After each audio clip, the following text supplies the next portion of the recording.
സ്ത്രീകളുടെ ഭാഗത്ത് നിന്നുണ്ടാകുന്നത് വളരെ സാധാരണക്കാരായ സ്ത്രീകളാണ്. പലരുടെയും ജീവിതാനുഭവങ്ങൾ വളരെ തീക്ഷ്ണമാണ്, കഠിനമാണ്.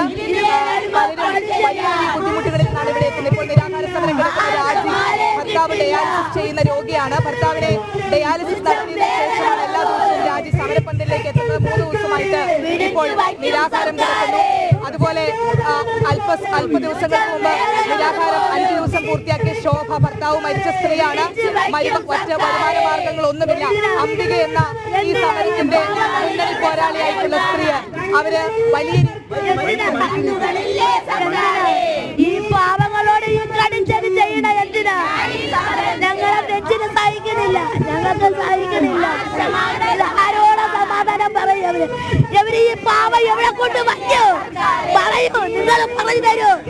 ഈ പാവങ്ങളെ എവിടെ കൊണ്ട് വയ്ക്കോ? എവര് 3 പേരും ഇതിന് ഞങ്ങൾ പരിഹരിച്ചില്ലെങ്കിൽ, അംഗീകരിച്ചില്ലെങ്കിൽ എവര് ഈ പാവം എവിടെ കൊണ്ട് വയ്ക്കോ? ദൈവമേ, ഈ പാവം എവിടെ കൊണ്ട് വയ്ക്കോ? എവര് 3 പേരും ഇതിനൊരു സമാധാനം വയ്യ. ഞങ്ങളെ ചുമടെടുത്ത് ആരെല്ലാം ഈ ചുമടെടുത്ത് 232 രൂപയ്ക്കാണ്. ദൈവമേ, ഈ പാവം എവിടെ കൊണ്ടുവയ്ക്കും ഭഗവാന്? ഈ മന്ത്രിമാരെ എവിടെ കൊണ്ടുവയ്ക്കും? ദൈവമേ, ഞങ്ങൾക്ക് സഹിക്കണില്ലേ? ഞങ്ങൾക്ക് വ്യത്യാസമാർഗം സഹിക്കണില്ലേ?